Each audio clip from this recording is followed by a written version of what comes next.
Mob সৃষ্টিকারীদের আশ্রয় প্রশ্রয় দিয়ে সরকার ভিন্ন পরিস্থিতি সৃষ্টি করতে চায় কিনা এমন প্রশ্ন তুলেছেন বিএনপির ভারপ্রাপ্ত চেয়ারম্যান তারেক রহমান।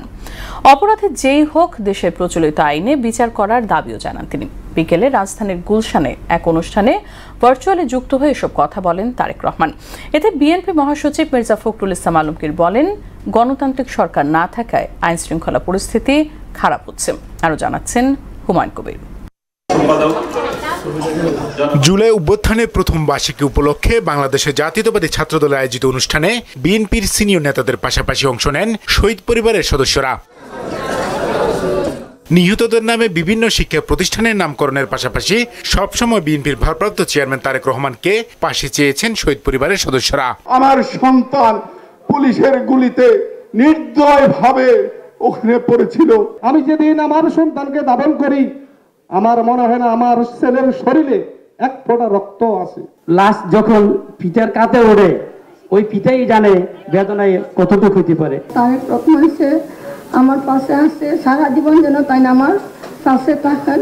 আমরা আশাবাদী আমাদের এমন ছেলেগুলোর পাশে আপনি দাঁড়াবেন। শহীদ পরিবারকে পুনর্বাসনের পাশাপাশি আহতদের চিকিৎসা ও ক্ষতিপূরণের দাবি জানান বিএনপির শীর্ষ নেতারা। শহীদ পরিবার এবং যারা আহত হয়েছেন, পঙ্গুত্ব বরণ করেছেন, তাদেরকে সামগ্রিক একটা সহায়তা, অর্থাৎ সেই পরিবারের যাতে কোনোভাবেই দুঃখ বেদনার মধ্যে পড়তে না হয়, অভুক্ত থাকতে না হয়, তাকে একটা প্রতিষ্ঠা দেওয়া, এই কাজটি সরকারের করা উচিত বলে আমি মনে করি। অনুষ্ঠানে বিএনপি মহাসচিব মির্জা ফখরুল ইসলাম আলমগীর বলেন, গণতান্ত্রিক সরকার না থাকায় দেশে অপরাধ বাড়ছে।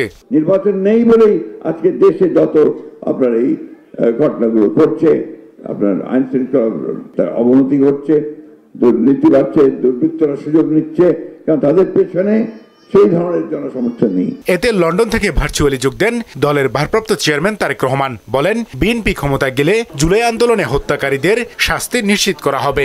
আগামীতে বাংলাদেশের মানুষের সমর্থনে বিএনপি সরকার গঠন করতে সক্ষম হলে আমাদের অন্যতম সর্বোচ্চ চেষ্টা থাকবে যে মানুষগুলো প্রাণ দিয়েছেন গণতন্ত্রের কণ্ঠকে রোধ করে দেওয়ার জন্য, সেই হত্যার বিচারগুলো যাতে সুষ্ঠুভাবে হয় তার সর্বোচ্চ উদ্যোগ বিএনপির থাকবে। মব সৃষ্টিকারীদের বিরুদ্ধে পদক্ষেপ না নিয়ে সরকার ভিন্ন পরিস্থিতি সৃষ্টি করতে চায় কিনা এমন প্রশ্ন করেন তারেক রহমান। সরকারকে আমরা বরাবর বলেছি, অন্যায়কারী যেই হোক আমরা প্রশ্রয় দেব না। কাজে সরকারের দায়িত্ব হচ্ছে জনগণের জানমালের নিরাপত্তা হেফাজত করা। আমরা খুব আশ্চর্যের সাথে লক্ষ্য করেছি, স্ক্রিনে যাকে দেখেছি হত্যা করছে তাকে কেন সরকার এখন পর্যন্ত অ্যারেস্ট করেনি। আমরা কি তাহলে দলে নেব যে যারা বিভিন্নভাবে মব সৃষ্টি করে একটি পরিস্থিতি তৈরি করতে যাচ্ছে সেখানে সরকারের কোনো প্রশ্রয় আছে? জুলাই সনদ নিয়ে বিএনপি অনেক আগেই তাদের অবস্থান পরিষ্কার করেছে বলেও জানান দলটির ভারপ্রাপ্ত চেয়ারম্যান। লিখিতভাবে আমরা অন্তর্বর্তীকালীন সরকারের কাছে উপস্থাপন করেছি আজকে থেকে 3 মাস আগে। হুমায়ুন কবির, মোহনা সংবাদ, ঢাকা।